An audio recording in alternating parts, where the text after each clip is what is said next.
नमस्ते बच्चों। आज मैं आपको एक ऐसी कहानी सुनाऊंगा जो पहाड़ों की ऊंचाइयों, एक बहादुर चरवाहे और देवी माँ की असीम कृपा से जुड़ी है।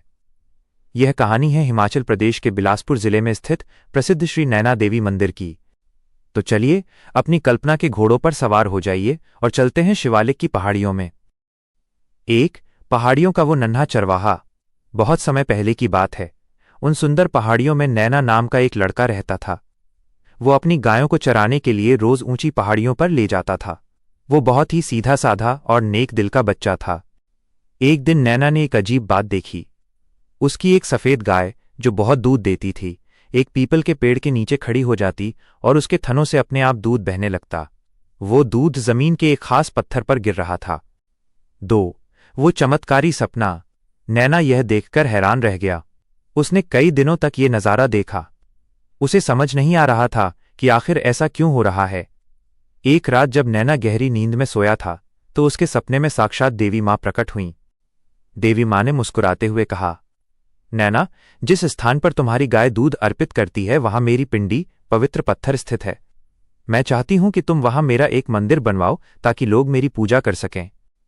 3. राजा की सहायता और मंदिर का निर्माण। नैना घबराया नहीं, बल्कि वो बहुत खुश हुआ। वो अगले ही दिन वहां के राजा बीरचंद के पास गया। उसने राजा को सारी बात सच सच बता दी। राजा पहले तो थोड़ा हिचकिचाए, लेकिन जब उन्होंने खुद जाकर वो चमत्कार देखा तो उनका सिर श्रद्धा से झुक गया। राजा ने तुरंत उस पहाड़ी पर एक भव्य मंदिर बनवाया। क्योंकि उस मंदिर की खोज नैना नाम के लड़के ने की थी, इसलिए देवी माँ के इस धाम का नाम नैना देवी पड़ गया। 4. एक और पौराणिक कथा, माता सती के नेत्र। बच्चों, इस जगह को लेकर एक और बहुत बड़ी कहानी हमारे पुराणों में भी मिलती है।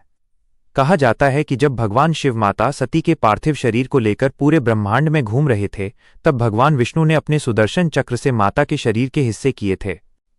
माना जाता है कि इस स्थान पर माता सती के नेत्र, आंखें गिरे थे। संस्कृत में नेत्र को नयन या नैना भी कहते हैं। इसीलिए इस मंदिर को शक्तिपीठ माना जाता है, जहां मां सबकी पुकार सुनती हैं। 5. मंदिर की आज की रौनक।